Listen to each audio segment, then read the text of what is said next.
Welcome to our channel. Today we how to authorize with Google Tag Manager for event tracking set. Start by navigating to the Google Tag Manager website. Log in with your Google account credentials. If you don't have an account, create one by clicking on the Create Account button. Once logged in, you'll be directed to the Tag Manager dashboard. Select an existing container or create a new one for your project. To create a new container, click on Create Container. Enter the container name, select the target platform, and click Create.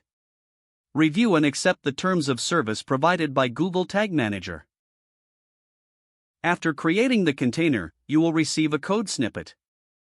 Copy this code snippet to your clipboard. Next, access your website's HTML code. Locate the head section of your website. Paste the first part of the code snippet into the head section. Then, find the body section of your website. Paste the second part of the code snippet immediately after the opening body tag. Save your changes and publish your website. Return to the Google Tag Manager dashboard. Click on Tags from the left panel.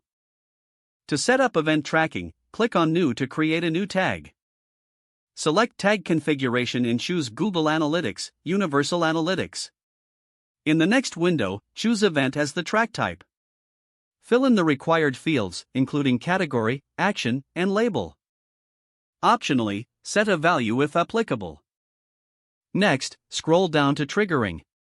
Click on Choose a trigger to make this tag fire. To create a new trigger, click on the plus icon in the top right corner.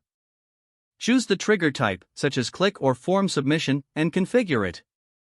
Once finished, save the trigger and return to your tag setup. Review your tag settings to ensure everything is correct. Click the Save button to save your tag. To test your setup, click on Preview in the upper right corner. This opens a new tab showing your website in debug mode. Don't forget to like this video and subscribe to our channel for more step-by-step tech guides.